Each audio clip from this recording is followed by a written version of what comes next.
always surprised when I'm in Saudi Arabia because I go there with a sort of sense of dread of how difficult it will be to photograph and how impenetrable the place is.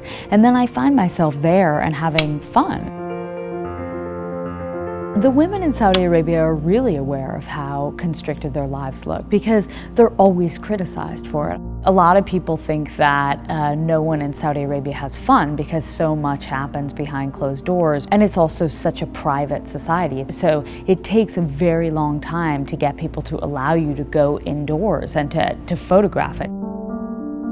There were a few pictures that stuck with me over time, and probably Khadija's house when the women were practicing dancing for an upcoming wedding, and they had a disco ball and they sort of just put on this loud music and they were all dancing around the living room. And it was such a great moment because everyone was just laughing and having fun. So you'll see in many of these pictures their faces covered and their heads covered, and that's something that typically they would not wear inside their homes, but because they're being photographed, because the images are for public display, it's as if they are out in public.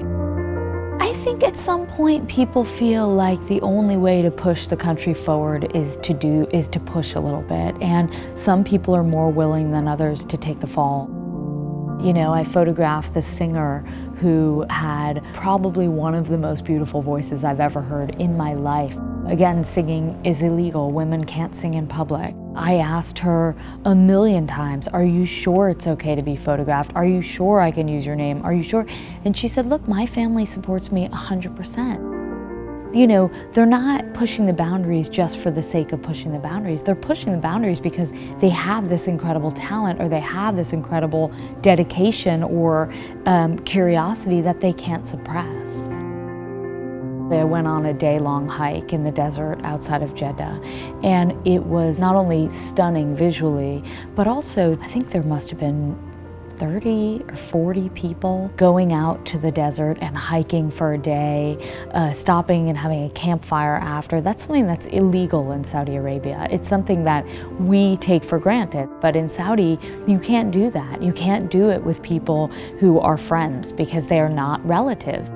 And so there are all these little things happening.